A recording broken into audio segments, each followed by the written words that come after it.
Salamat sa masarap na hapunan, tita. Ang boses ni Isabel ay kasing tamis ng leche flan na kahain lang sa harapan nila.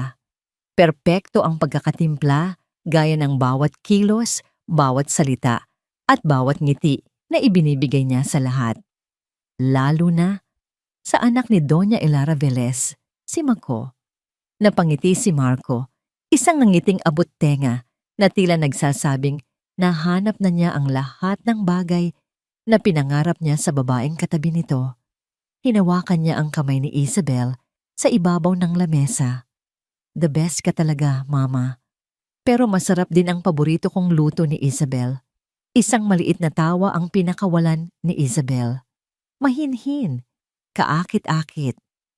Ngunit para kay Elara, may kakaibang matinis na tunog iyon. Isang notang wala sa tono na siya lang ang tanging nakakarinig. "Huwag ka ngang ganyan, mahal. Simpleng adobo lang iyon," sagot ni Isabel habang marahang pinipisilang kamay ng kanyang anak. Ngunit hindi sa kanila nakatingin si Elara. Ang mga mata niya ay nakapako sa isang kasambahay na nagmamadaling inaalis ang mga platong pinagkainan. Sa isang iglap, habang abala si Marco sa pag-abot ng baso ng tubig, dumulas ang tingin ni Isabel patungo sa direksyon ng kasambahay. Ang matamis na ngiti ay nawala. Napalitan ng isang malamig at matalim na sulyap. Ang kanyang mga labi ay bahagyang kumibot, bumubulong ng isang salitang hindi narinig ni Elara, ngunit sapat na para mamutla ang mukha ng kawawang babae at halos mabitawan nito ang hawak na pinggan. Ganoon lang kabilis. Isang segundo lang. Pagbaling ni Marco pabalik kay Isabel, naroon na ulit ang anghel sa kanyang tabi. Nakangiti na. Para bang ito ang pinakamabait na nilalang sa balat ng lupa. Ngunit nakita yon ni Elara, ang anino sa likod ng perpektong ng ngiti. At sa sandaling iyon, naramdaman niya ang pamilyar na kaba sa kanyang dibdib. Isang takot na minsan nang nagwasak sa buhay ng kanyang anak at halos magpabagsak sa imperyong binuo ng kanilang pamilya. "Okay ka lang ba, Ma?" Naputo lang malalim na pag-iisip ni Elara nang marinig ang boses ni Marco. Tapos na ang hapunan, sila na lang tatlo ang naiwan sa malawak na dining hall. "May iniisip lang ako," sagot ni Elara, pilit na pinapakalma ang sarili. "Si Mama talaga. Baka tungkol na naman sa business yan," sabi ni Marco. Tumatayo na mula sa kanyang upuan. "Isabel and I will go ahead. May pupuntahan pa kami." "Sige, mag-iingat kayo," sabi ni Elara. Ang kanyang mga mata ay hindi bumibitiw kay Isabel. Ngumiti si Isabel sa kanya. "Good night po, Tita Elara." Isang perpektong nanggiti. Ngunit ang nakikita lang ni Elara ay ang aninong nagtatago sa likuran nito. Nang makaalis na ang dalawa, nanatili si Elara sa kanyang kinauupuan. Ang lamig ng marmol na sahig ay tila gumagapang paakyat sa kanyang mga paa. Ang hapunan ay dapat naging masaya. Isang selebrasyon para sa nalalapit na engagement party ng kanyang nag-iisang anak. Pero para sa kanya, iyon ay isang paalala. Isang babala. Tumayo siya at naglakad patungo sa kanyang pribadong opisina. Bawat yapak niya sa pasilyo ay mabigat. Ang mga painting na nakasabit sa dingding, ang mga mamahaling florera, ang karangyaan ng Velez Mansion. Lahat ng ito ay nawalan ng kulay. Pagpasok sa opisina, hindi niya binuksan ang ilaw. Hinayaan niyang ang liwanag lang mula sa buwan ang pumasok sa malaking bintana. Dumiretso siya sa kanyang mesa at binuksan ang isang maliit na drawer. Mula roon, kinuha niya ang isang picture frame. Larawan iyon ni Marco, mas bata pa ng ilang taon. Katabi nito ang isang babae, maganda rin, nakangiti rin. Si Cassandra, ang unang fiancé ni Marco. Ang babaeng halos sumira sa kanilang lahat. Naalala ni Elara ang sakit, ang pait. Kung paano niya tinanggap si Cassandra ng buong puso. Kung paano niya ito itinuring na parang tunay na anak. at kung paano sila nito sinaksak sa likod. Isang espiya pala ito mula sa kalabang kumpanya. Ginamit ang pag-ibig ni Marco para makakuha ng mga sikreto ng Velez Marasigan Corporation. Isang butil ng luha ang pumatak mula sa mata ni Elara, hindi para sa sarili niya, kundi para sa kanyang anak. Nakita niya kung paano nadurog si Marco, kung paano nawalan ng tiwala sa lahat. Inabot ng maraming taon bago ito unti-unting nakabangon. At ngayon, mayroon na namang Isabel. Masyado itong perpekto, masyadong magaling. Bawat sagot, bawat kilos ay tila pinag-aralan at kinabisado. Walang mali. At yun mismo ang mali. Hindi niya hahayaang mangyari ulit iyon, hindi na. Kung kailangang gumawa siya ng isang bagay na hindi ka panipaniwala, gagawin niya. Para kay Marco, binalik niya ang litrato sa drawer at isinara ito ng may kasamang bagsik. Mayroon na siyang desisyon. Isang plano na matagal na niyang pinag-isipan. Isang plano na tila kabaliwan. Ngunit para sa puso ng isang ina, ito ang tanging paraan. Naglakad siya patungo sa kanyang walk-in closet. Isang silid na mas malaki pa sa isang condo unit. Nilagpasan niya ang mga hanay ng mga damit mula sa mga sikat na designer, ang mga sapatos na libo-libo ang halaga, ang mga alahas na kumikinang kahit sa dilim. Sa pinakasulok ng aparador, may isang maliit at lumang maleta. Binuksan niya ito. Sa loob, naroon ang mga damit na matagal na niyang hindi isinusuot. Mga simpleng duster, mga luma at maluluwag na t-shirt. Isang pares ng tsinelas na may kaunting pudpod na sa talampakan. Isa-isa niyang hinubad ang suot niyang alahas, ang hikaw na diamante, ang kwintas na perlas, ang relos na gawa sa Switzerland, at ang pinakamabigat sa lahat, ang kanyang wedding ring. Inilagay niya ang lahat ng yon sa isang kahon. Hinubad niya ang kanyang mamahaling damit at isinuot ang isang kupasing duster. Tumingin siya sa salamin. Ang babaeng nakatitig pabalik sa kanya ay hindi si Doña Elara Velez, ang makapangyarihang matriarch ng Velez Marasigan Corporation. Ang nasa salamin ay isang matandang babae na may bakas ng pagod at hirap sa mukha. Ang buhok niyang laging nakaayos ay sinadya niyang guluhin. Ang kanyang mga kamay na laging makinis ay tila naging magaspang. Kinuha niya ang isang maliit na salamin at sinuri ang kanyang mukha. Kailangan niyang maging kapani-paniwala. Kailangan niyang maging invisible. Isang anino sa loob ng sarili niyang pamamahay. May determinasyon sa kanyang mga mata. Gagawin niya ang lahat para malaman ang katotohanan sa likod ng perpektong nangikti ni Isabel. Kahit na ang kapalit nito ay ang pansamantalang paglimot sa kung sino talaga siya.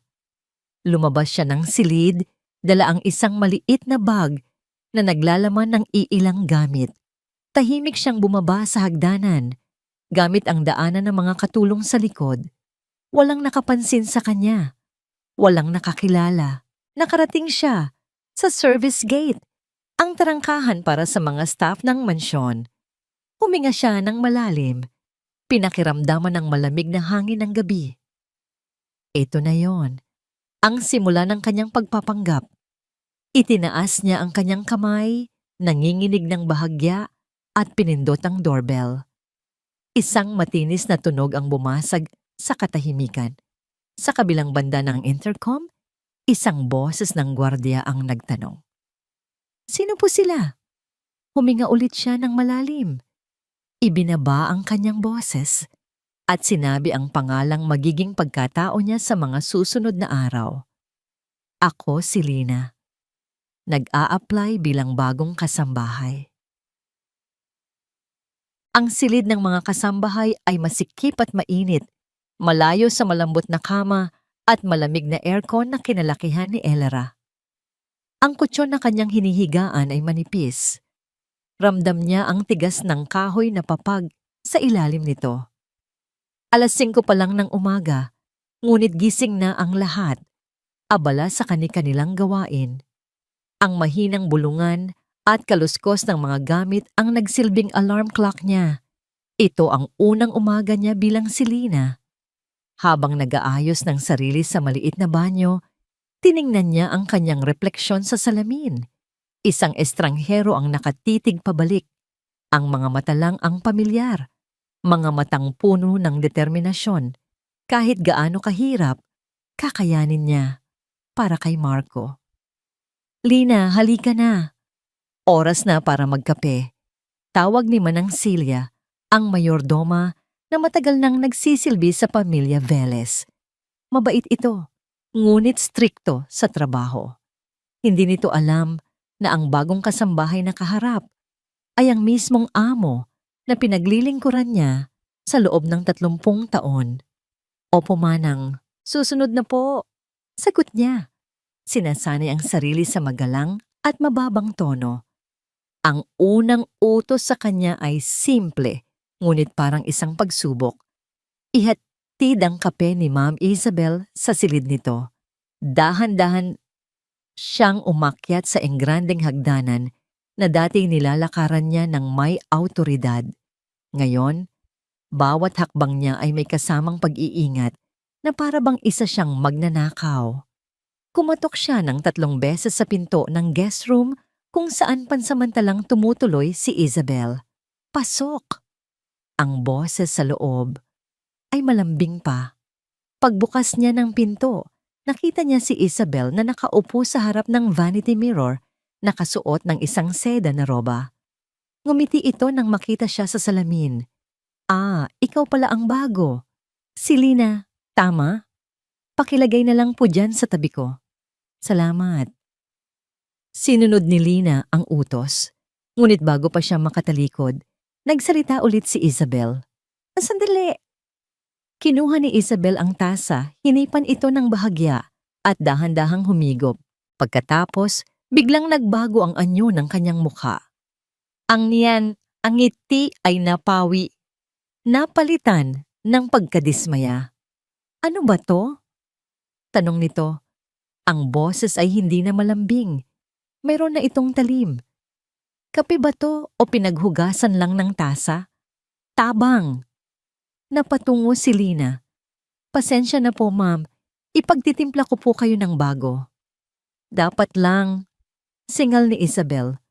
Isiguraduhin mong matapang at bilisan mo. Ayoko sa lahat ang mabagal kumilos. Nanginig ang kamao ni Elara sa ilalim ng kanyang duster. Ang babaeng ito, na pinapakain at tinitira niya sa sarili niyang pamamahay, ay kung umastay parang reyna. Ngunit pinigilan niya ang sarili. Siya si Lina, isang utusan. Masusunod po, ma'am. Mabilis siyang bumalik sa kusina at nagtimpla ng bagong kape. Mas matapang kaysa sa dati. Sa kanyang pagbabalik, tila wala nang pakialam si Isabel sa kape. Abala na ito sa kanyang cellphone. Ang sumunod na mga oras ay isang sunod-sunod na pagsubok sa kanyang pasensya. Habang naglilinis siya ng sala, lumabas si Isabel mula sa kanyang silid, bihis na bihis.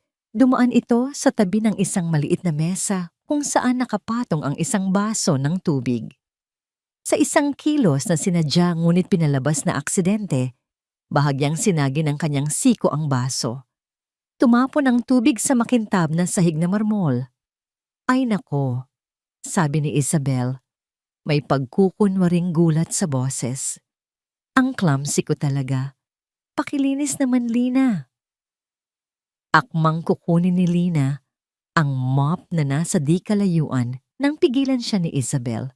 Huwag yan, sabi nito. Itinuturo ang maliit na basahan na hawak ni Lina. Gamitin mo yan para sigurado at tuyong-tuyo. Napahinto si Lina. Alam niya ang ibig sabihin noon. Kailangan niyang lumuhod at punasan ang sahig gamit ang kanyang mga kamay. Sa harap ni Isabel, walang salitang lumabas sa kanyang bibig. Dahan-dahan siyang lumuhod. Ang lamig ng sahig ay tumagos sa kanyang mga tuhod.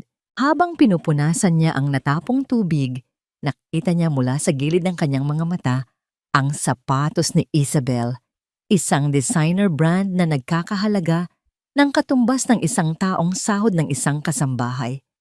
At si Isabel, nakatayo roon, nakapamewang, pinapanood siya na parang isang nakakatuwang palabas habang nagbabrowse sa kanyang cellphone. Ang galit sa loob ni Elara ay parang kumukulong bulkan. Isang salita lang niya, isang tawag lang sa security ay mapapalayas ang babaeng ito mula sa kanyang buhay. Ngunit hindi pa ito ang tamang oras. Kailangan niya ng matibay na ebidensya. Kailangan niyang malaman kung ano talaga ang pakay nito. Nang matapos siyang maglinis, umalis si Isabel na walang kahit isang salitang pasasalamat. Ilang sandali pa, habang nag-aalis siya ng alikabok sa mga muebles malapit sa library, narinig niya ang boses ni Isabel. Akala siguro nito ay walang tao sa paligid. May kausap ito sa telepono at ang boses nito ay puno ng pagkainis at pag-aalala. Ano? Hindi pwede. Sinabi kong kailangan ko pa ng oras. Mahinang sigaw ni Isabel sa cellphone. Ginagawa ko na ang lahat, okay? Malapit na. Ilang linggo na lang at magiging akin na ang lahat ng ito. Natahimik ito saglit, nakikinig sa kausap sa kabilang linya. Alam ko ang deadline. Just bigyan niyo pa ako ng kaunting panahon. Kailangan ko ng mas malaking pera kaysa sa napag-usapan. Pera. Iyon ang narinig ni Lina. Hindi lang basta yaman at estado. Isang partikular na pangangailangan sa pera. At tila may hinahabol itong deadline. Biglang bumukas ang pinto ng library at nakita niya si Isabel na namumutla. Tila gulat na may ibang tao roon. Ngunit mabilis itong nakabawi. Tinaasan lang siya nito ng kilay at naglakad paalis. Ang hapon na yon ay mas naging tahimik. Hanggang sa dumating ang tunog ng sasakyan ni Marco. Nakita ni Lina ang lahat mula sa bintana. Ang pagbabago sa kilos ni Isabel ay parang mahika. Ang kaninang mukhang problemado at masungit ay biglang nagliwanag. Inayos nito ang buhok, pinunasan ng kaunting pawis sa noo, at nagsuot ng isang matamis, bahagyang pagod na ngiti. Pagpasok ni Marco sa pinto, si Isabel ay agad na sumalubong. Mahal, you're home, sabi nito sa malambing na boses, sabay yakap ng mahigpit kay Marco. Grabe, ang pagod ko ngayong araw. Ang dami kong inasikaso para sa engagement party natin. Niyakap din siya ni Marco pabalik. You should rest, mahal. Hayaan mo na sa mga staff ang iba. Ayokong napapagod ka. Okay lang, sagot ni Isabel. Isiniksik ang ulo sa dibdib ni Marco. Basta para sa'yo. Mula sa kinatatayuan ni Lina, kitang-kita niya ang mapanlinlang na pag-arte. Napakagaling, napakakinis. Kung hindi niya nakita ang tunay na kulay nito kaninang umaga, baka siya man ay naniwala. Gabi na nang utusan siya ni Mana ng Celia na linisin at ayusin ang silid ni Isabel bago ito matulog. Ito na ang pagkakataon niya. Habang nagpapalit ng bedsheet at nag-aayos ng mga gamit, maingat niyang sinuri ang paligid. Walang anumang kahina-hinala. Malinis ang silid, masyadong malinis, tila may itinatago. Nang kukunin na niya ang basura mula sa basurahan sa ilalim ng vanity table, napansin niyang may isang lukot na papel sa pinakailalim. Kinuha niya ito. Mukha itong resibo lang na itinapon. Ngunit dahil sa kuryosidad, dahan-dahan niya itong binuklat. Hindi iyon resibo, isa yung sulat. Mula sa isang credit collection agency. Ang mga salitang nakasulat sa malalaki at pulang letra ay tila tumalon mula sa papel at sumampal sa kanya. Final demand for payment. Ang pangalan sa sulat ay kay Isabel Reyes at ang halaga ng utang, napakalaki. Tinitigan ni Lina ang papel. Ang mga kamay niya ay hindi na nanginginig. Napalitan na yon ng isang malamig na katiyakan. Ngayon, naiintindihan na niya ang pagmamadali, ang pangangailangan sa pera, ang desperasyon. Ito ang unang piraso ng ebidensya. Ang unang lamat sa perpektong imahe ni Isabel. Maingat niyang itinupi ang papel at isinilid sa bulsa ng kanyang duster. Ang unang araw niya sa sarili niyang impyerno ay tapos na. At kahit pagod at puno ng galit ang kanyang puso, alam niyang sulit ang lahat. Dahil ngayon, mayroon na siyang hawak na arma. Para kay Marco Velez, perpekto ang mundo. Sa umaga, gigising siya sa tabi ng pinakamagandang babae na nakilala niya. Si Isabel, na kahit bagong gising ay tila isang anghel. Sa buong araw, pamamahalaan niya ang isang matagumpay na kumpanya. Isang responsibilidad na buong pagmamalaki niyang ginagampanan. At sa gabi, uuwi siya sa isang tahanang puno ng pagmamahal. Sasalubungin ng matamis na ngiti ng kanyang mapapangasawa.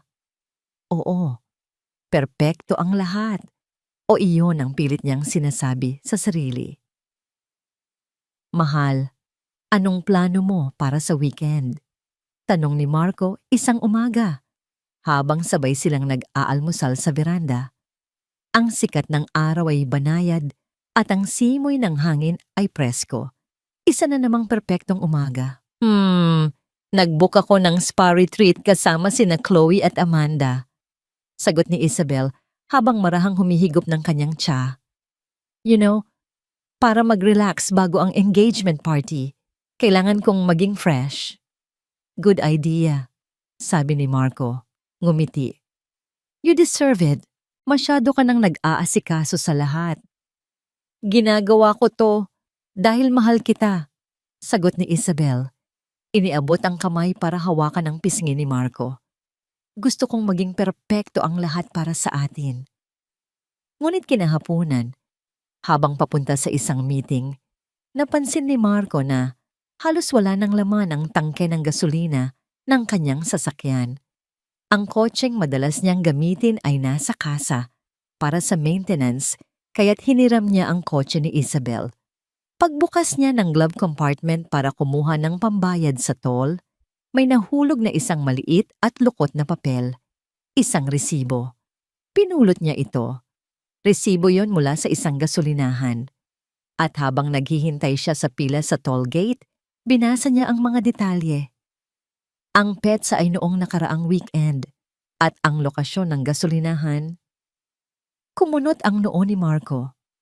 Kalatagan, Batangas, malayo iyon. Anong gagawin ni Isabel sa Batangas noong weekend kung kailan sinabi niyang nasa isang mamahaling spa lang siya sa Makati kasama ang mga kaibigan niya? Pinilit niyang iwaksi ang isipin. Baka pinahiram niya ang kotse sa driver niya o baka naman may pinuntahan lang siyang sandali na hindi niya nabanggit. Maraming posibleng dahilan. Hindi ito dapat palakihin.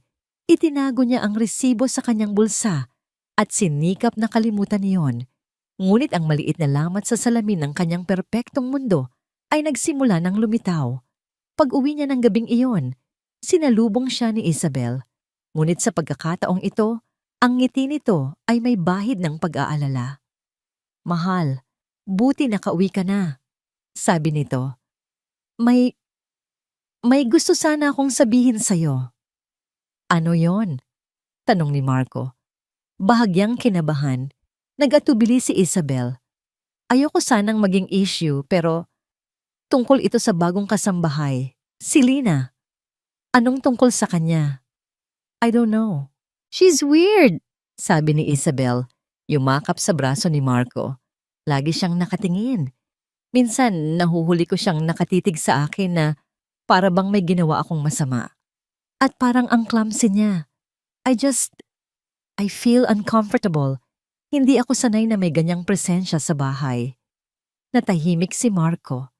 Naalala niya ang sinabi ng kanyang ina na kailangan nila ng dagdag na tulong dahil sa papalapit na party. Siya rin ang nag-aproba sa pagkuha ng bagong staff. Baka naninibago lang, mahal. Matanda na rin kasi. Sagot ni Marco. Iyon na nga eh. Giit ni Isabel. Baka hindi na niya kaya ang trabaho dito. Marco, pwede ba nating hanapan na lang siya ng ibang trabaho? O kaya'y palitan na lang natin? Gusto ko lang maging komportable sa sarili nating bahay. May kung anong tumutol sa kalooban ni Marco. Ang paalisin ng isang matandang babae dahil lang weird. Ito ay tila hindi tama. Let's give her a chance, okay?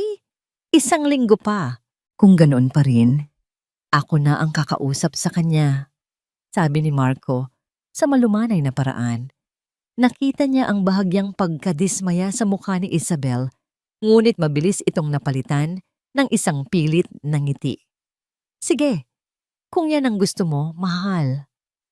Kinabukasan, habang naglalakad si Marco sa pasilyo ng ikalawang palapag, nakita niya si Lina. Tahimik itong nagpupunas ng alikabok sa isang malaking picture frame na nakasabit sa dingding. Larawan yon nilang dalawa ng kanyang ina, kuha noong nagtapos siya sa kolehiyo.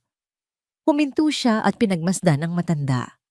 Ang paraan ng pagpunas nito sa salamin ay hindi basta-basta. May kasama itong pag-iingat na para bang isang napakahalagang bagay ang hawak nito.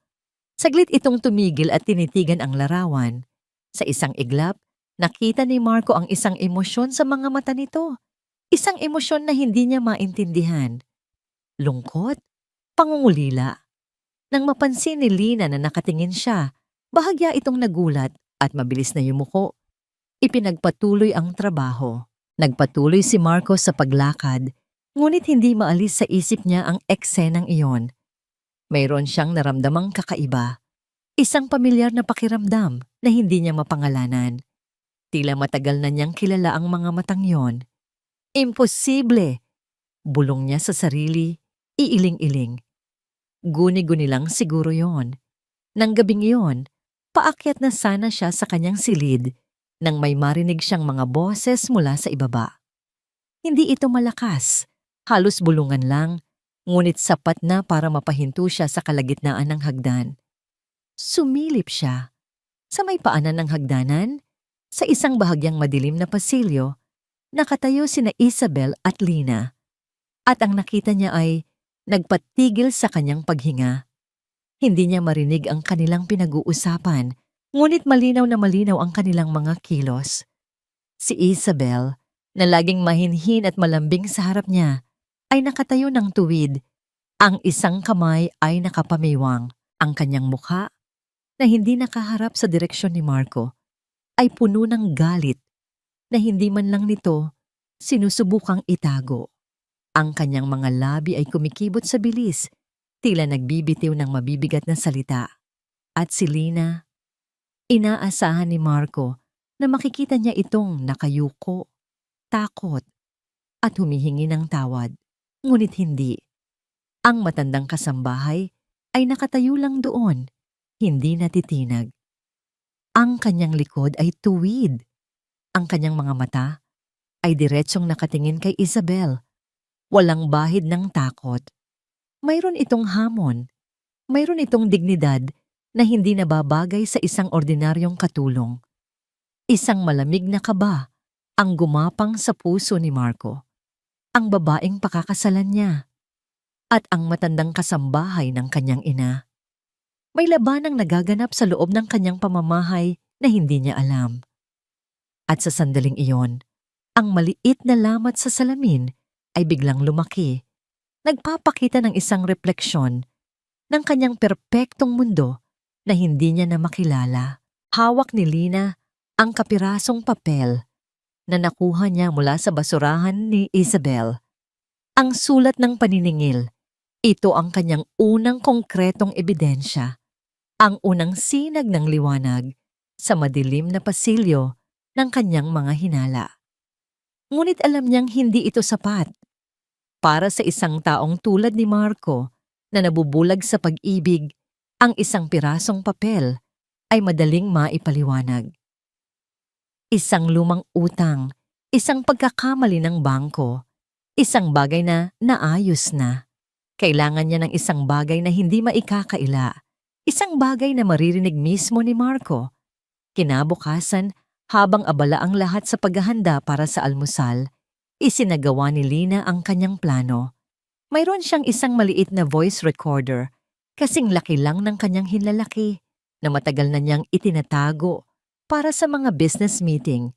Maingat niyang idinikit ito sa ilalim ng maliit na mesa sa sitting area malapit sa garden. Iyon ang paboritong lugar ni Isabel para tumanggap ng mga personal na tawag sa pag-aakalang walang sino man ang makakarinig.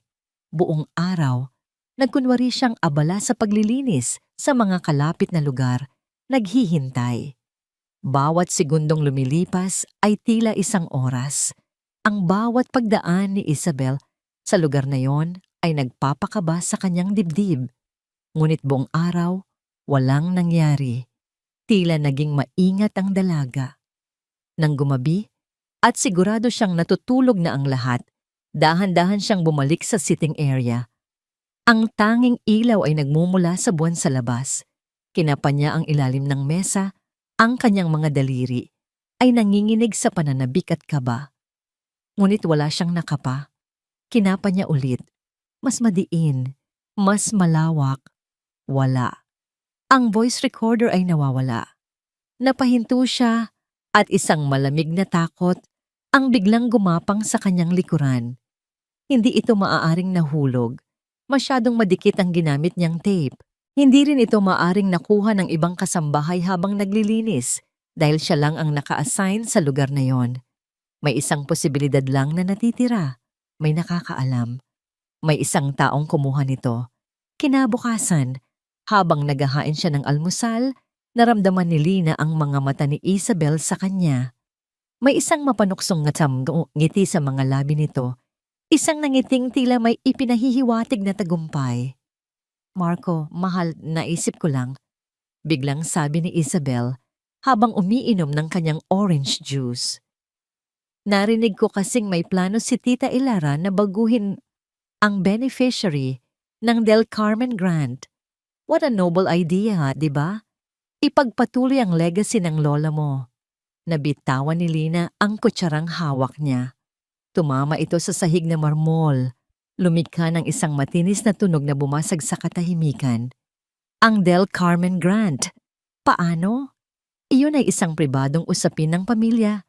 Nakakausapin pa lang niya sa kanyang abogado kahapon.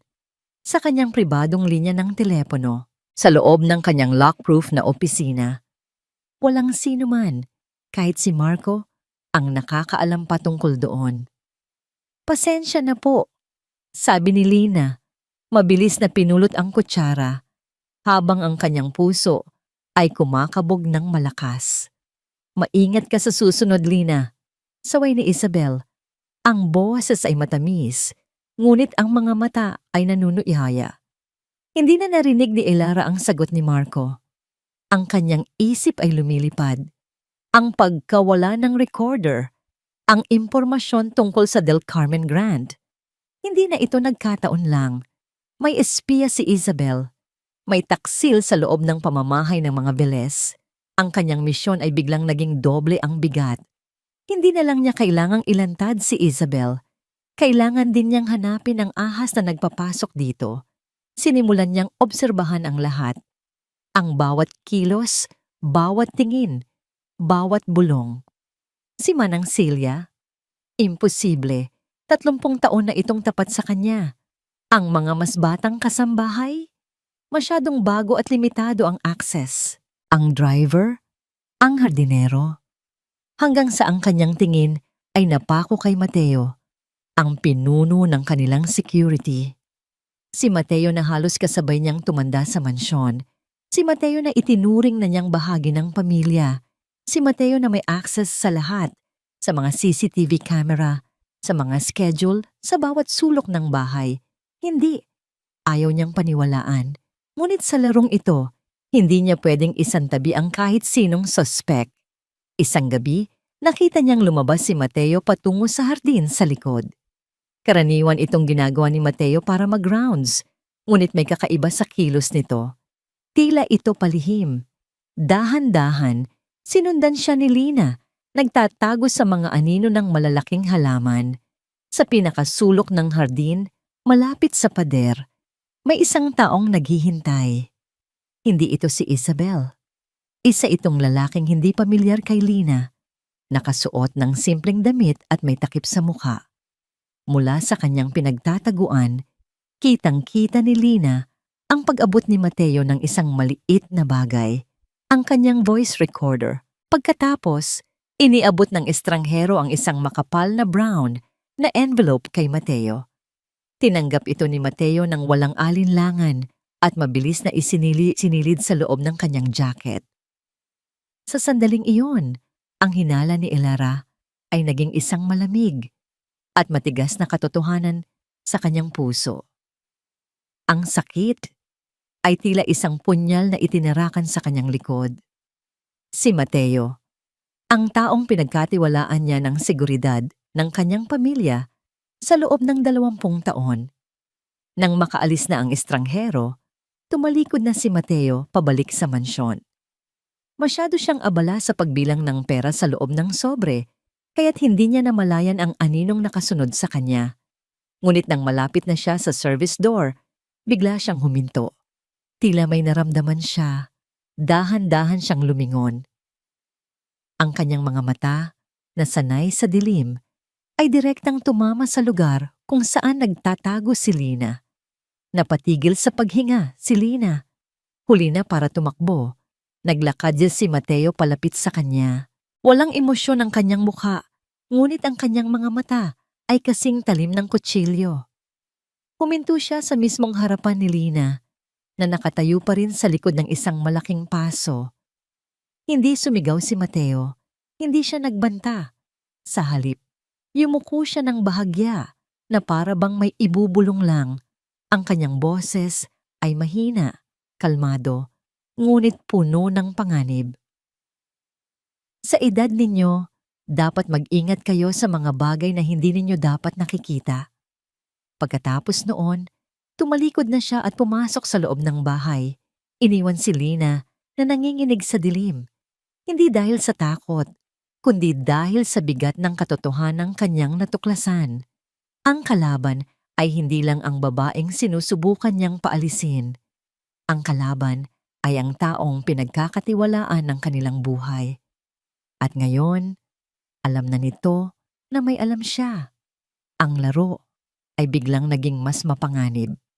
Nanginginig ang mga kamay ni Isabel habang hawak ang kanyang cellphone. Ang boses sa kabilang linya ay malamig at walang awa. Bawat salita ay tila isang patak ng yelo sa kanyang tainga. "Isang linggo, Isabel. Iyan na lang ang natitira sa'yo," sabi ng boses. "Pagkatapos niyan, alam mo na ang mangyayari. Ang kahihiyan ng pamilya mo, lalabas lahat yan sa dyaryo." "Sandali," pakiusap ni Isabel. Ang kanyang boses ay halos isang pabulong na lang. "Kailangan ko lang ng kaunting panahon pa. Malapit na, ipinapangako ko. Tapos na kami sa mga pangako mo." Click. Ibinaba na ng kausap ang telepono. Nabitawan ni Isabel ang cellphone. Tumama ito sa malambot na carpet ng kanyang silid. Ngunit ang tunog ay parang isang malakas na pagsabog sa kanyang pandinig. Napasandal siya sa pader.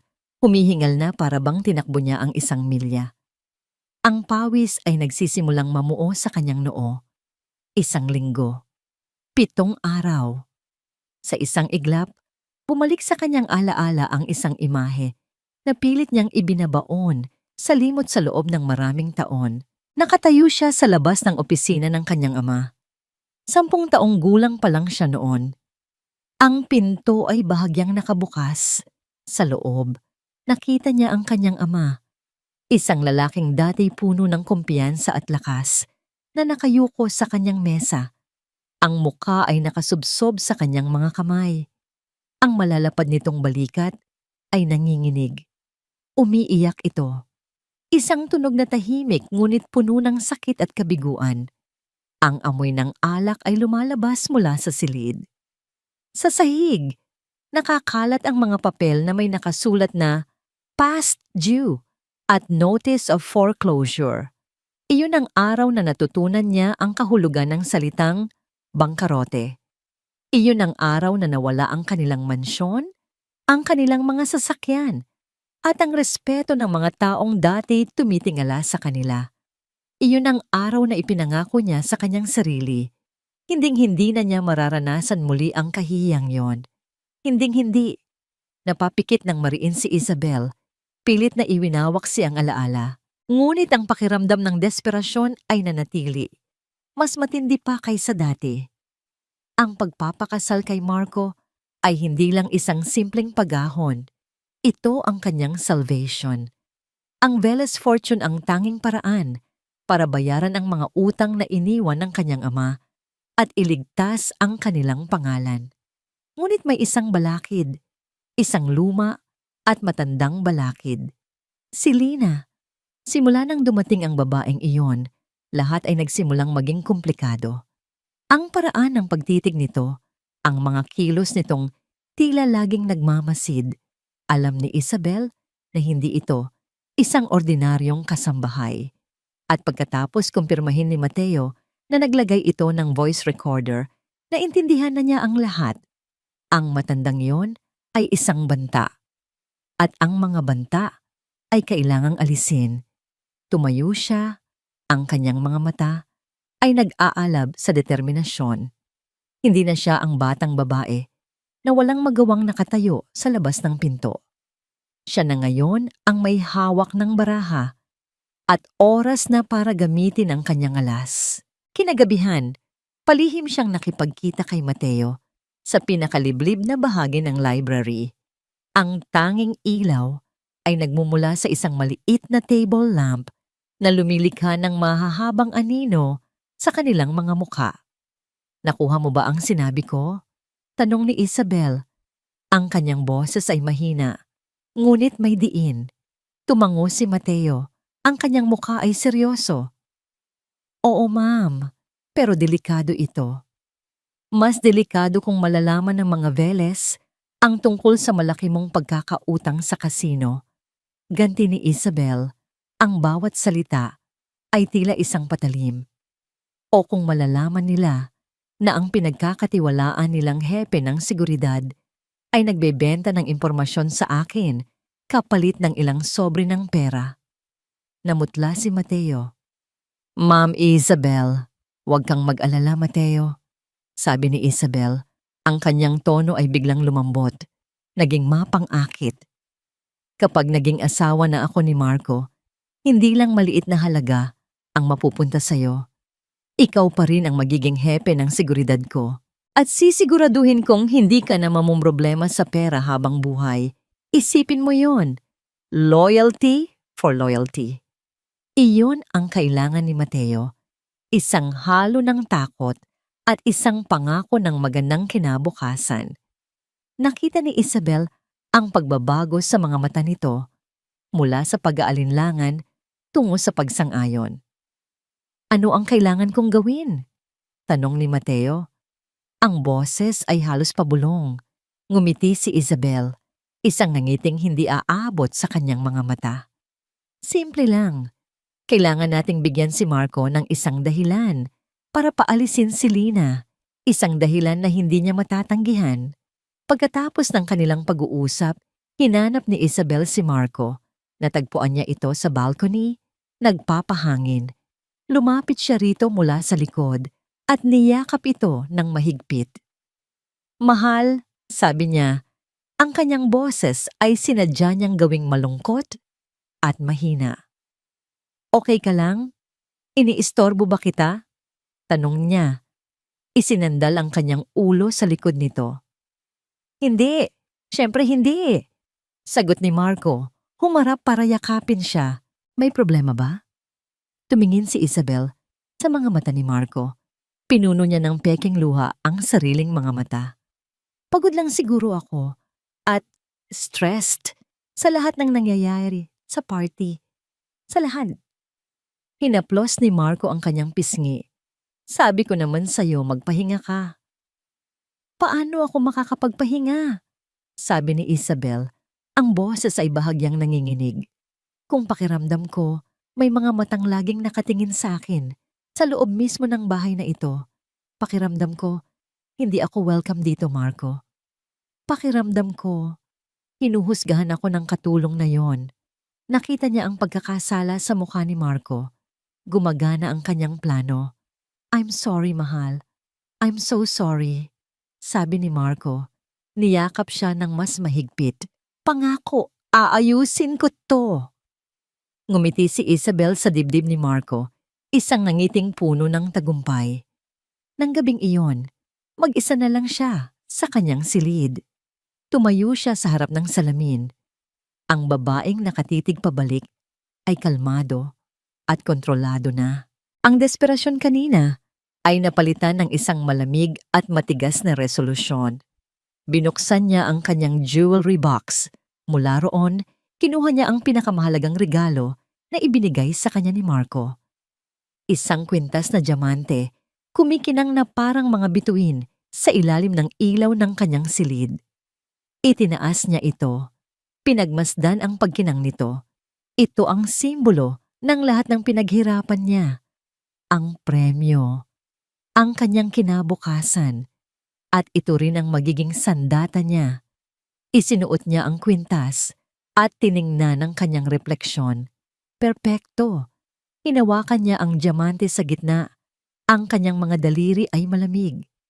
Tinitigan niya ang sariling mga mata sa salamin at sa isang boses na mahina, ngunit puno ng lason, sinabi niya sa kanyang sarili, ang huling hatol. Oras na para magpaalam, Kalina.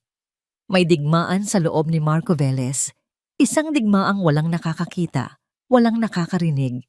Ito'y labanan sa pagitan ng dalawang magkasalungat na puwersa, ang bulong ng kanyang pag-ibig para kay Isabel at ang sigaw ng mga pagdududang pilit niyang isinasantabi. Bawat araw, pinipili niyang pakinggan ang bulong. Ang matamis na bulong na nagsasabing si Isabel ang kanyang mundo, ang kanyang hinaharap. Pinipili niyang baliwalain ang resibo mula sa Batangas, ang kakaibang galit na nakita niya sa mukha nito sa pasilyo, ang pakiramdam na may mali. Dahil ang pagdudahan, si Isabel ay katumbas ng pagdududa sa sarili niyang puso. At pagkatapos ng ginawa ni Cassandra, ipinangako niya sa sarili na hindi na siya muling magiging isang lalaking puno ng hinala. Ngunit ang sigaw, kahit anong pilit niyang takpan, ay lalong lumalakas. Nasa kalagitnaan siya ng isang mahalagang business call sa kanyang opisina sa bahay nang biglang bumukas ang pinto. Pumasok si Isabel, ang kanyang mukha ay namumutla at ang kanyang mga mata ay nanlalaki sa takot. Marco? Nanginginig ang boses nito. Marco, nawawala. Agad na ibinaba ni Marco ang telepono. Ang ano? Anong nawawala?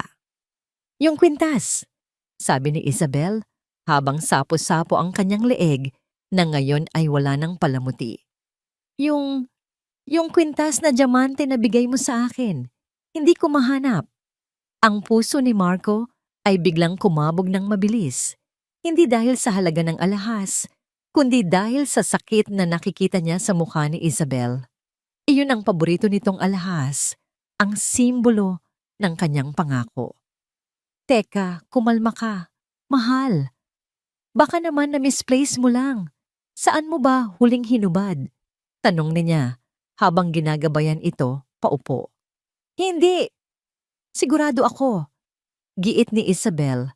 Ang mga luha ay nagsisimula nang mamuo sa gilid ng kanyang mga mata. Isinuot ko kaninang umaga. Tapos hinubad ko saglit at ipinatong sa ibabaw ng dresser ko bago ako maligo.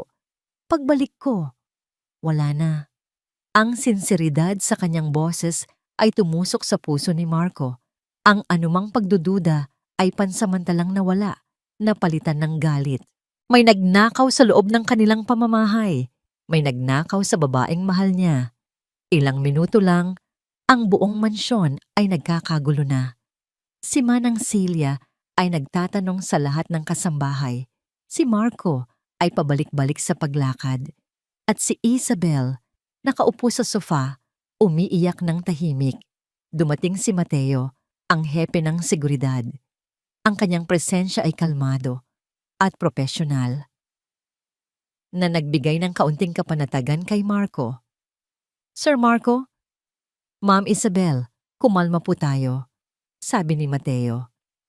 Ma'am, sino-sino po ang mga pumasok o lumapit sa silid ninyo kaninang umaga? Nag-isip si Isabel humihikbi. Wala, maliban sa si Lina. Oo, si Lina. Nakita ko siyang nagpupunas ng alikabok sa pasilyo, malapit mismo sa pinto ko, bago ako maligo. Ang pangalan ni Lina ay tila isang malakas na kulog sa pandinig ni Marco. Biglang bumalik ang sigaw ng pagdududa. Imposible. Isang matandang babae? Hinalughog na po namin ang buong silid, sir, pati ang mga common areas. Wala po talaga. Ulat ni Mateo, pagkalipas ng halos 1 oras, ang kanyang mukha ay seryoso. Tumingin siya kay Marco, pagkatapos ay kay Isabel, at dahan-dahang nagsalita. Sir, standard procedure po sa ganitong sitwasyon, lalo na't malaki ang halaga ng nawawala, ay i-check ang quarters ng mga staff. Napatigil si Marco. Kailangan ba talaga yan, Mateo? Nakakahiya. Bago pa makasagot si Mateo, tumayo si Isabel. Ang kanyang mukha ay puno ng hinanakit. Nakakahiya. Marco, ako ang biktima dito. Ninakawan ako sa loob mismo ng bahay mo. At mas iniisip mo pa ang kahihiyan ng kung sino man ang gumawa nito? Ang mga salita ni Isabel ay parang sampal. Tama siya. Ano ba ang iniisip niya? Bakit niya pinoprotektahan ng isang hindi kilalang katulong kaysa sa kanyang mapapangasawa? I'm sorry, mahal. Sige, Mateo, gawin mo ang kailangan mong gawin.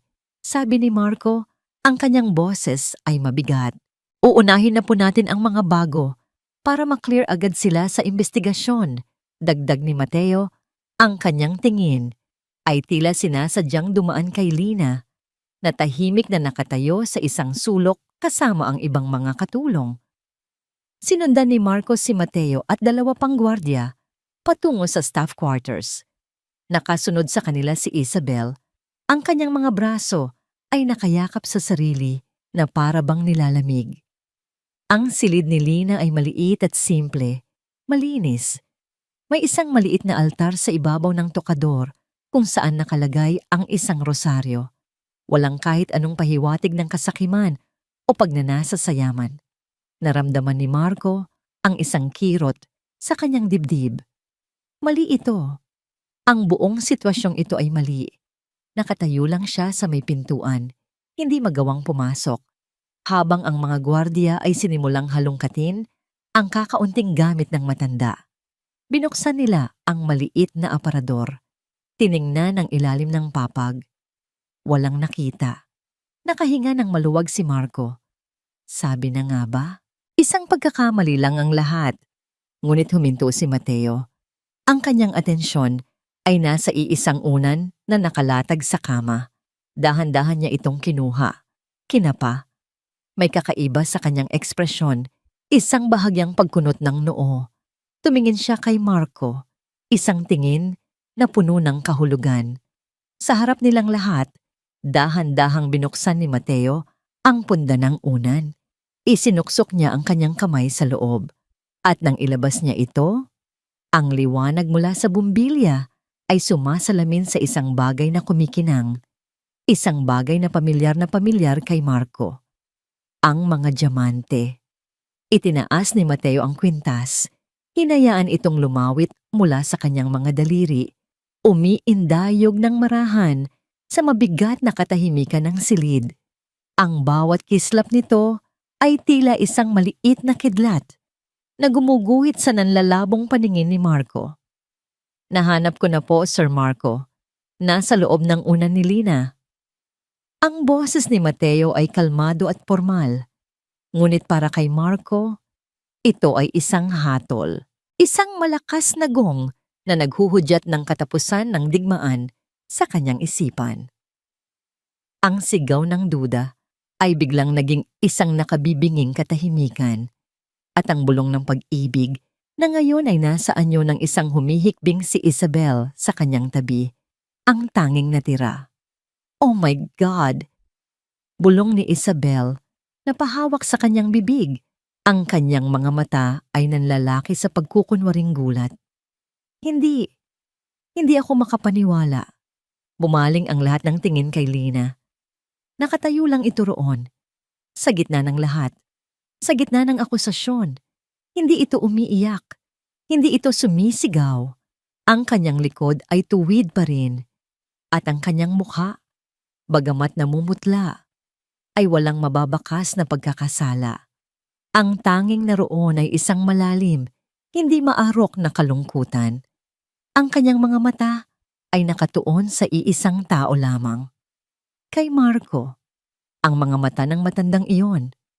Ang mga matang iyon na sa simula pa lang ay nagbibigay na sa kanya ng isang pamilyar na pakiramdam.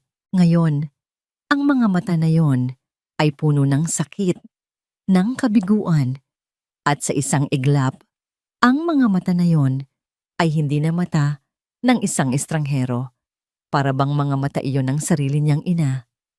Ipinilig ni Marco ang kanyang ulo, pilit na iwinawaksi ang kabaliwang iyon. Ang ebidensya ay nasa harapan na niya, kumikinang at hindi maikakaila.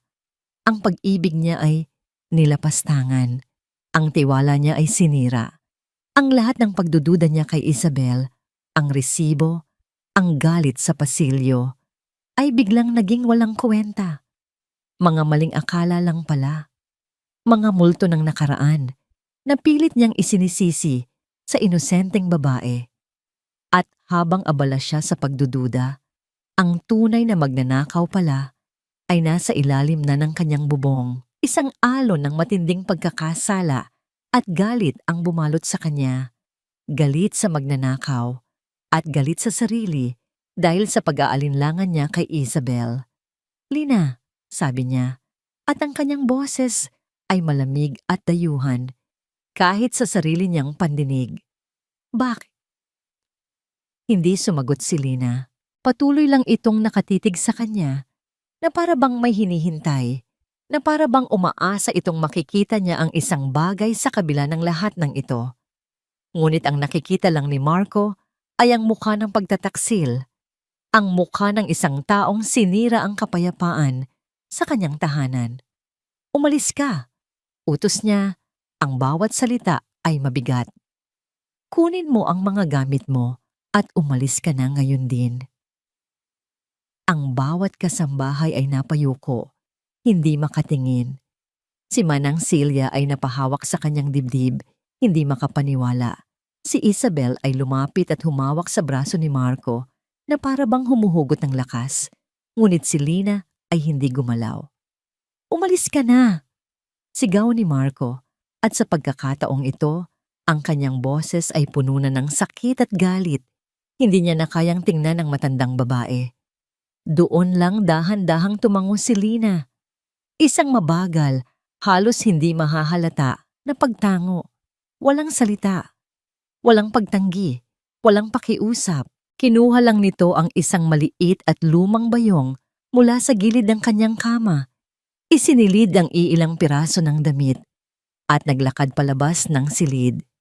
Dinaanan niya ang mga gwardiya, ang mga kapwa niya kasambahay at si Mateo, na nakatayo na parang isang estatwa. Huminto ito sa harap ni Marco. Sa huling pagkakataon, tinitigan niya ito sa mata. At sa maikling sandaling iyon, ang lahat ng pagdududa, lahat ng pamilyar na pakiramdam ay bumalik na parang isang malakas na alon. Ngunit huli na ang lahat. Tumalikod na si Lina at naglakad palayo.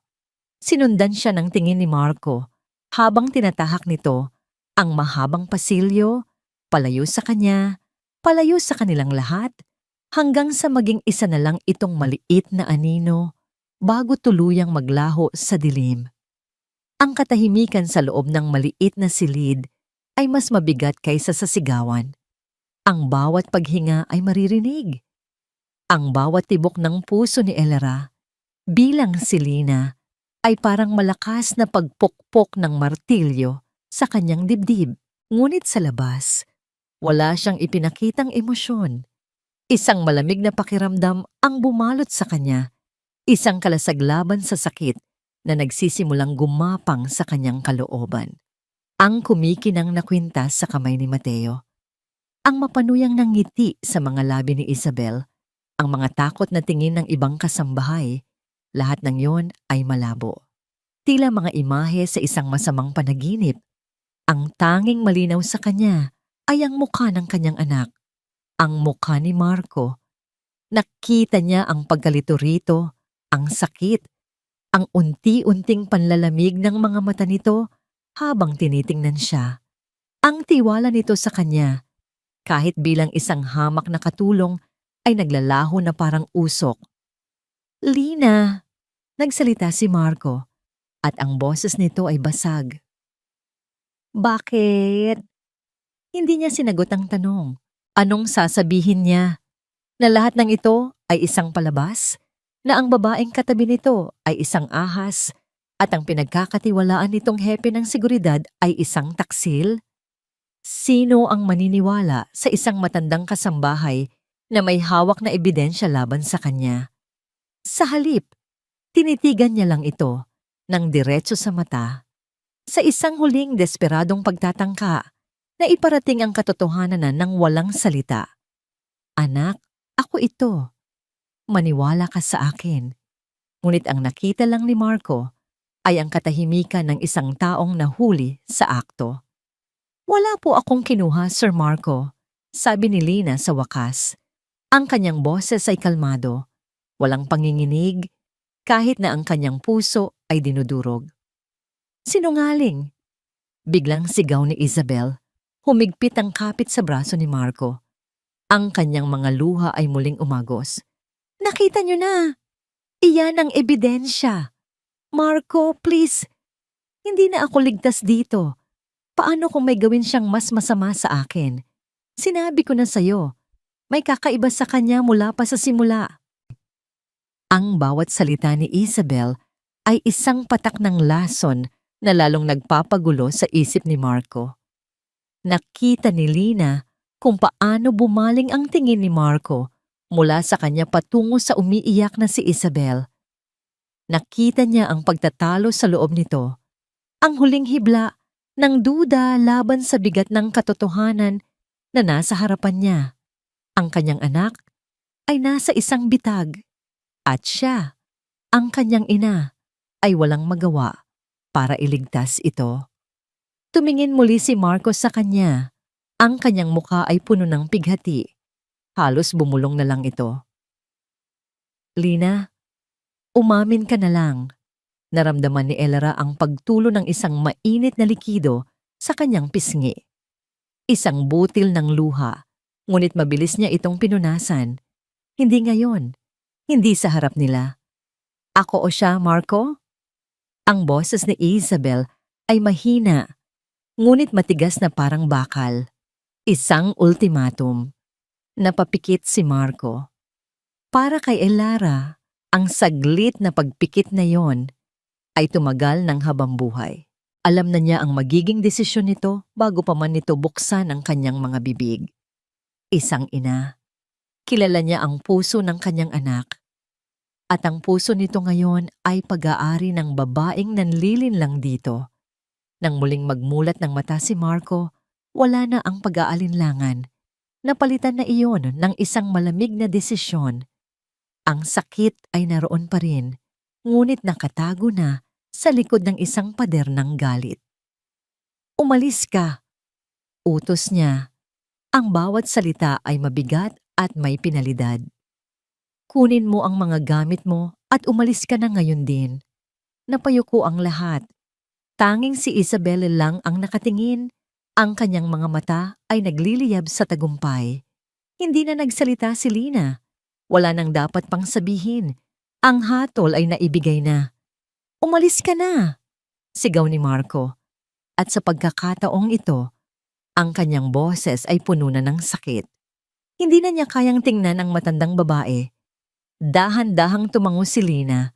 Tumalikod siya at pumasok sa kanyang maliit na silid. Walang pagmamadali. Walang gulat. Kinuha niya ang kanyang lumang bayong. Isa-isa niyang inilagay sa loob ang iilang piraso ng damit.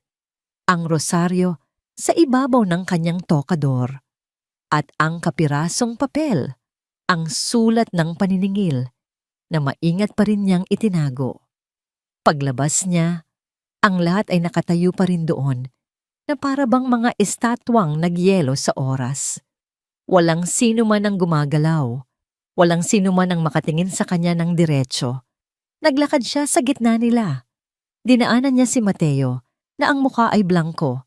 Dinaanan niya si Isabel na ngayon ay nakayakap kay Marco, naglalaro sa papel ng biktima, at huminto siya sa harap ni Marco. Sa huling pagkakataon, itinaas niya ang kanyang paningin.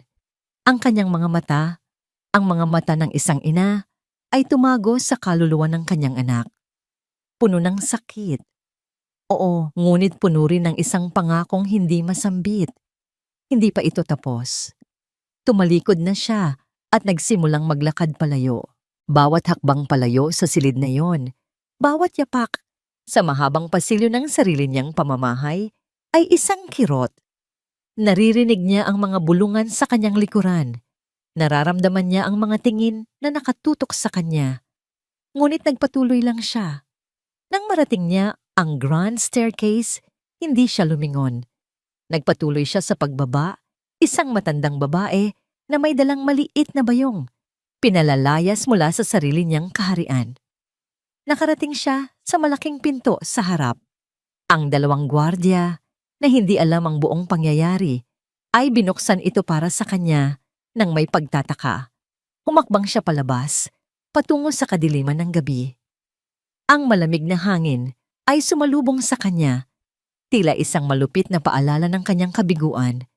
Bago siya tuluyang lumayo, huminto siya sa gitna ng malawak na driveway. Lumingon siya, at doon, sa itaas, sa balcony ng master's bedroom, nakita niya ang isang anino. Nakatayo, nakatingin sa kanya, si Marco. Kahit sa dilim, kahit sa layo, naramdaman niya ang sakit na bumabalot dito. Ang kanyang anak ay nasa kadiliman din, isang bilanggo sa sarili nitong mga desisyon. Isang malakas at malamig na tunog ang bumasag sa katahimikan. Klang! Ang malaking bakal na tarangkahan ay isinara sa kanyang likuran. Ang tunog ay pinal, brutal at nakabibingi. Ang tunog ng isang pintong isinara, hindi lang sa isang bahay, kundi sa puso ng kanyang sariling anak. Ang Velez Mansion ay naliligo sa liwanag. Ang mga chandelier na gawa sa kristal ay kumikinang na parang libo-libong bituin. Ang tunog ng mahinang pagtugtog ng isang string quartet ay humahalo sa halakhakan ng mga bisita at sa tunog ng mga kopita ng champagne na naguumpugan. Ang lahat ay perpekto, ang lahat ay marangya, ang lahat ay isang malaking kasinungalingan.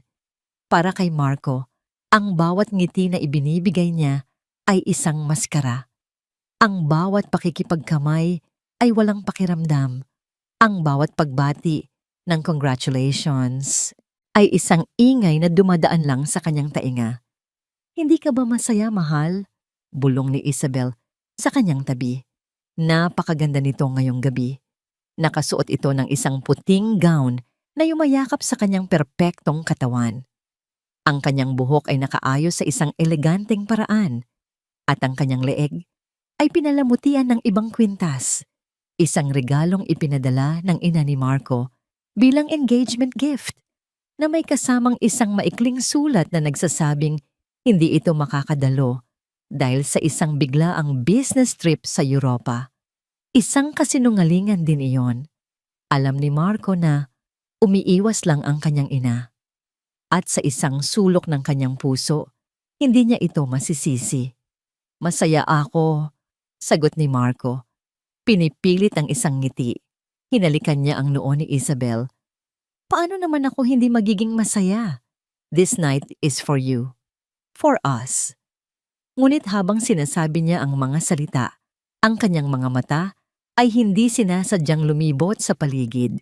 Hinahanap niya ang isang mukha na alam niyang wala roon. Ang mukha ng isang matandang babae na may malulungkot na mata. Si Lina.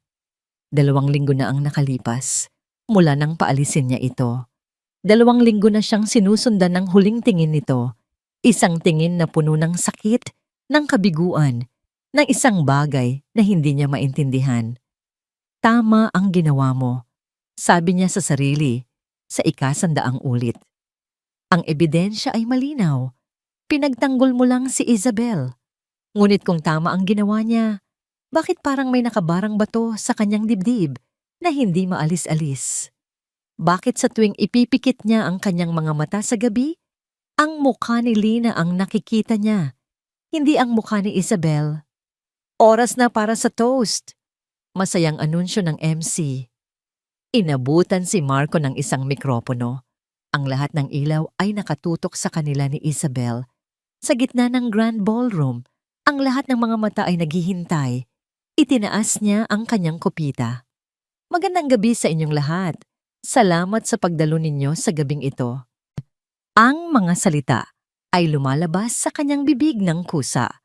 Mga salitang sanay na siyang sabihin sa mga business function. Ngunit ang kanyang isip ay nasa ibang lugar. Gusto kong magpasalamat sa pinakamagandang babae na nakilala ko. Ang kanyang tingin ay napadako sa mga bisita, mga ngiti, mga masayang mukha. Ngunit ang nakikita niya ay ang nakayukong mukha ng ibang mga kasambahay noong gabing iyon, puno ng takot at awa. Na nagpabago sa buhay ko at nagbigay dito ng bagong kahulugan para sa aking mapapangasawa, si Isabel. Nagpalakpakan ang lahat. Ngumiti si Isabel at humalik sa kanyang pisngi.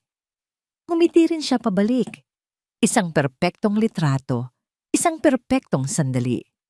Ngunit sa loob-loob niya, pakiramdam niya ay isa siyang impostor. Habang nagpapatuloy ang party, nakaramdam siya ng pangangailangang makahinga. Humingi siya ng paumanhin kay Isabel at naglakad patungo sa isang hindi gaanong mataong bahagi ng hardin. Sa di kalayuan, nakita niya si Mateo na nakatayo malapit sa isang poste, alerto at propesyonal, gaya ng dati. Si Mateo ang bayani noong gabing iyon. Si Mateo ang nakahanap ng kwintas at naglantad sa magnanakaw. Dapat ay magpasalamat siya rito. Ngunit nang magtama ang kanilang mga mata, sa unang pagkakataon sa buong buhay niya, nakaramdam si Marco ng isang kakaibang lamig mula sa taong matagal na nilang pinagkakatiwalaan. Ang mga mata ni Mateo ay hindi mga mata ng isang tapat na gwardiya na nagbabantay sa pamilya. Ang mga ito ay mata ng isang taong may itinatago, malamig, walang emosyon.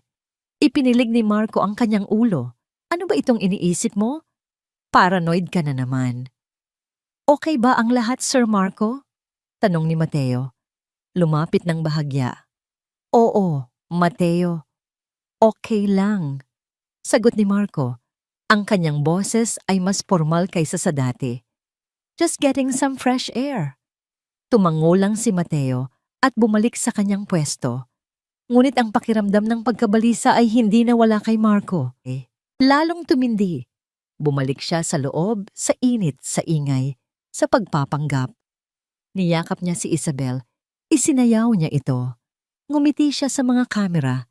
Ginawa niya ang lahat ng inaasahan sa kanya. Ngunit pakiramdam niya ay malulunod na siya.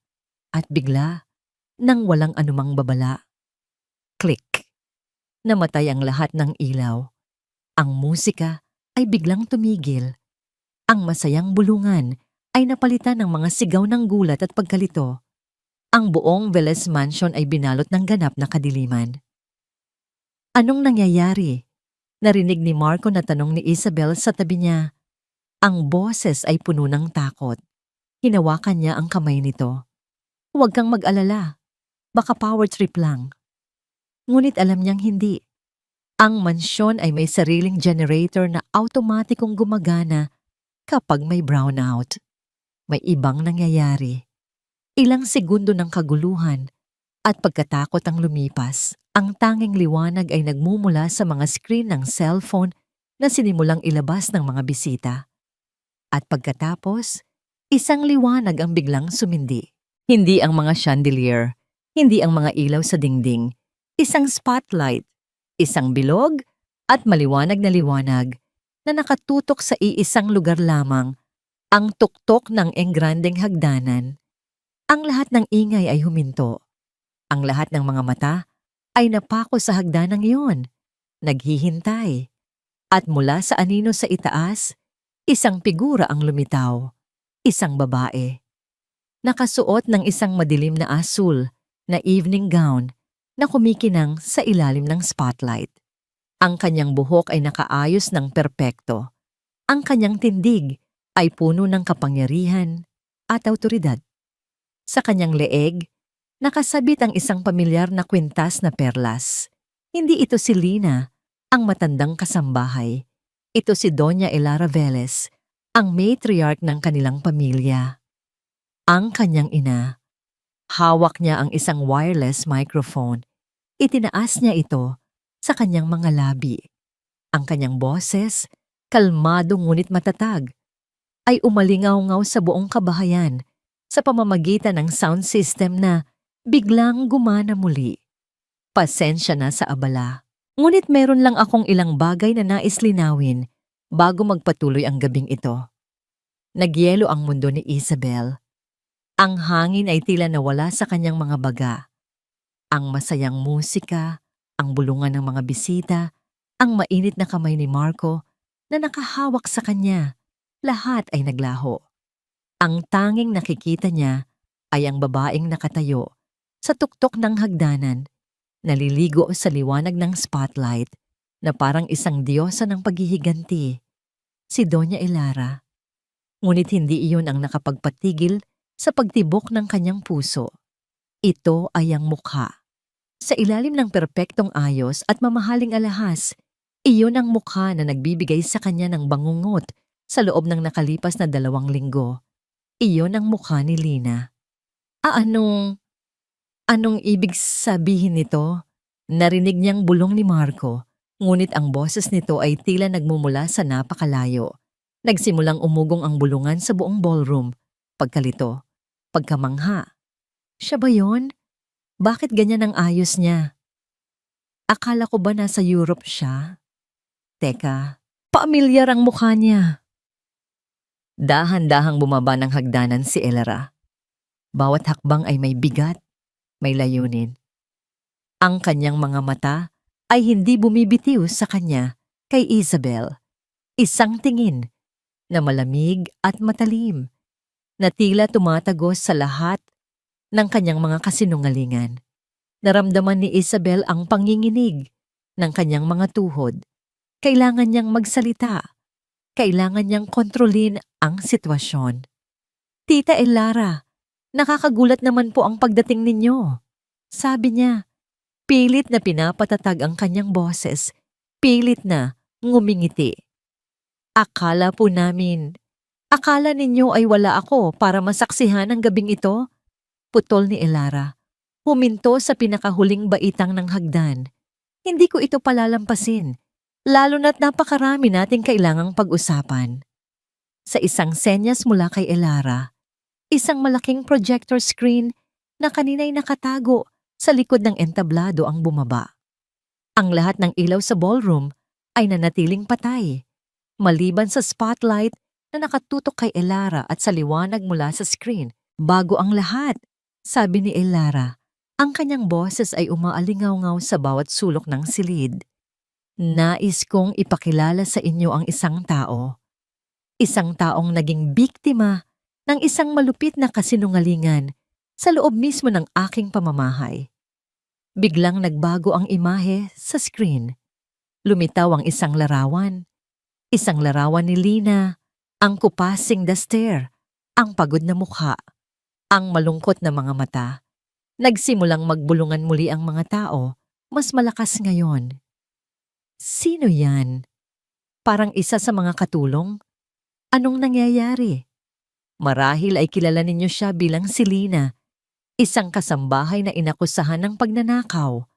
Patuloy ni Elara. Ngunit ang totoo, ang pagnanakaw na naganap ay higit pa sa isang kwintas. Naramdaman ni Isabel ang paghihigpit ng hawak ni Marco sa kanyang kamay. Maano ba to? Itigil mo na to. Nakakahiya. Ngunit hindi pinansin ni Elara ang kanyang anak. Ang ninakaw ay tiwala. Ang ninakaw ay katotohanan. At ang nagnakaw ay nasa harapan nating lahat. Ang tingin ni Elara ay muling bumalik kay Isabel. Sa pagkakataong ito, may halong awa sa mga mata nito. Isabel Reyes, isang pangalan na kasing ganda ng kanyang mukha. Ngunit ano nga ba ang nagtatago sa likod ng perpektong ngiting iyan? Biglang umalingaw-ngaw sa mga speaker ang isang boses. Isang boses na puno ng galit at desperasyon. Ano? Hindi pwede. Sinabi kong kailangan ko pa ng oras. Ang boses niya. Ang boses ni Isabel mula sa tawag sa telepono na natanggap niya ilang linggo na ang nakalipas. Ang recording na akala niya ay nakuha na ni Mateo. Nanlaki ang mga mata ni Isabel. Tumingin siya sa paligid. Hinahanap si Mateo. Nakita niya ito malapit sa isang exit, ngunit hindi ito nakatingin sa kanya. Nakatayo ito sa pagitan ng dalawang lalaking nakasuit na hindi niya kilala. Si Mateo ay hindi na niya kakampi. Isa na itong bilanggo. Ilang linggo na lang at magiging akin na ang lahat ng kwang ito. Ang recording ay nagpatuloy. Ang mga bisita ay tahimik na nakikinig. Ang kanilang mga muka ay puno ng pagkabigla. Isang malaking halaga ng utang, hindi ba, Isabel? Sabi ni Elara, habang sa screen ay lumitaw ang kopya ng Final Demand for Payment Letter, ang kapirasong papel na itinapon niya sa basurahan. Isang desperadong pangangailangan na nagtulak sa'yo na linlangin ang aking anak. Hindi totoo yan, sigaw ni Isabel. Bumitaw sa pagkakahawak ni Marco. Ang kanyang puso ay kumakaripas na parang isang ibong gustong kumawala sa kanyang dibdib. Gawa-gawa lang niyan lahat. Paninira. Tumingin siya kay Marco. Ang kanyang mga mata ay nagmamakaawa. Marco, mahal. Huwag kang maniwala sa kanya. Alam mong mahal kita. Ngunit ang mukha ni Marco ay isang blangkong maskara. Ang pagkalito ay napalitan ng isang dahan-dahang pagsibol ng katotohanan.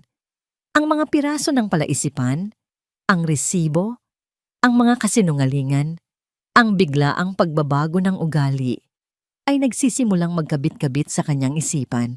At para masigurong magtatagumpay ang iyong plano, patuloy ni Elara na para bang walang narinig, kumuha ka ng isang kasabwat. Ang imahe sa screen ay nagbago. Isa na itong video, isang malabong kuha mula sa isang security camera sa hardin. Ang petsa at oras ay nakatatak sa ilalim. Nakita ng lahat si Mateo na inaabot ang isang maliit na bagay sa isang hindi kilalang lalaki, kapalit ng isang makapal na sobre. At pagkatapos, isang bagong video ang lumabas. Si Mateo, nakaupo sa isang silid. Ang muka ay puno ng pagsisisi. Inutusan po ako ni Ma'am Isabel, sabi ng boses ni Mateo mula sa video. Ako po ang kumuha ng voice recorder at ako rin po ang naglagay ng kwintas sa ilalim ng unan ni Doña Elara. Isang malakas na gasp ang umalingaw-ngaw sa buong ballroom. Doña Elara. Ang lahat ng mata ay bumaling mula sa screen patungo kay Elara at pabalik sa larawan ni Lina. Ang dalawang imahe ay nagsanib sa isipan ng lahat. Ang amo at ang alipin ay iisa. Ang mundo ni Isabel ay gumuho. Ang sahig sa ilalim ng kanyang mga paa ay tila bumukas at nilamon siya ng buo. Ang mga bulungan ay naging mga sigaw. Ang mga tingin ng paghanga ay naging mga tingin ng pagkutya at pandidiri. Tumingin siya kay Marco, ang huling pag-asa niya. Ngunit ang pag-ibig sa mga mata nito ay wala na. Napalitan na iyon ng isang bagay na mas masakit pa sa galit. Isang malalim na pagkasuklam at kawalan ng pag-asa.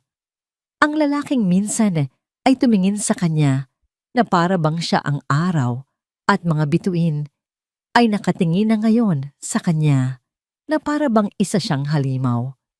Nawala na ang lahat ng kanyang kontrol. Ang pagpapanggap, ang dignidad. Kasalanan niyo to. Sigaw niya, itinuturo si Elara. Ang kanyang boses ay nagiging isang sigaw ng isang hayop na nasukol. Masyado kayong mapanghusga, masyado kayong perpekto, Hindi niyo alam kung ano ang pakiramdam ng maging desperado. Sinugod niya si Elara. Ang kanyang mga kuko ay handang manakit, handang manira. Ngunit bago pa siya makalapit, may mga bisig na pumigil sa kanya. Ang mga security guard, nawala na siya ng katinuan.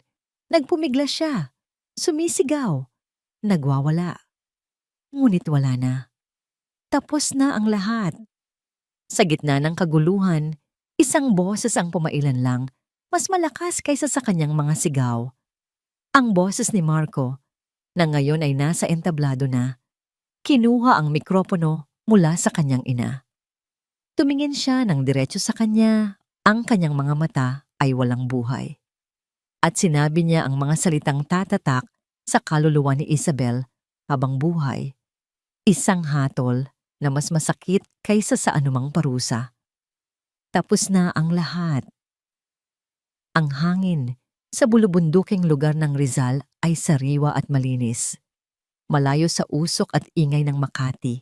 Dito, ang tanging maririnig ay ang huni ng mga ibon at ang mahinang tawanan ng mga bata. Nakatayo si Marco Velez sa harap ng isang bagong tayong gusali. Simple lang ito, gawa sa kawayan at kahoy, ngunit matatag. Sa arko sa pasukan, may nakaukit na mga salita. The Lina Foundation Learning and Livelihood Center. Isang taon na ang nakalipas mula sa gabing iyon, ang gabing gumuho ang kanyang perpektong mundo para lamang magbigay daan sa isang masakit, ngunit kinakailangang katotohanan. Ang mga sumunod na araw pagkatapos ng party ay malabo sa kanyang alaala. Isang sunod-sunod na kahihiyan, mga headlines sa dyaryo, at isang mabigat na katahimikan sa loob ng Velez Mansion.